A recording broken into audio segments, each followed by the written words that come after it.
शिरूर तालुक्यातील गणेगाव दुमला परिसरात चुलती व पुतण्याने गळफास घेऊन आत्महत्या केल्याची खळबळजनक घटना नुकतीच घडली आहे।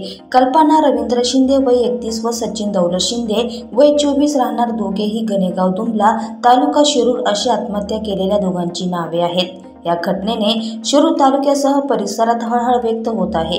या प्रकरणी दौलत ज्ञानदेव शिंदे व गोविंद ज्ञानदेव शिंदे दोघेही राहणार गणेगाव दुमला तालुका शिरूर यांनी शिरूर पोलीस ठाण्यात खबर दिली आहे। पोलिसांनी दिलेल्या माहितीनुसार गणेगाव दुमला ग्रामपंचायत हद्दीतील संगमेश्वर वस्ती परिसरातील कल्पना रवींद्र शिंदे तसेच सचिन शिंदे कुटुंबियांसोबत राहत होते। रविवारी दुपारी 1:30 वाजेच्या सुमारास घरी कुणी नसताना कल्पना शिंदे यांनी घरातील लोखंडी अँगलला साडीच्या साहाय्याने गळफास घेऊन आत्महत्या केली।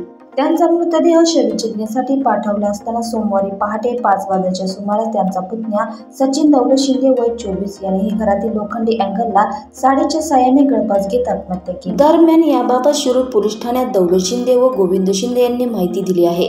दोघांच्याही आत्महत्येचे कारण अद्याप समजू शकले नाही। या घटनेचा पुढील तपास पोलीस निरीक्षक ज्योतिराव गुजवंटे यांच्या मार्गदर्शनाखाली पोलीस नाईक संपत खंबाले व पोलीस नाईक अमोल गवळी हे करीत आहेत।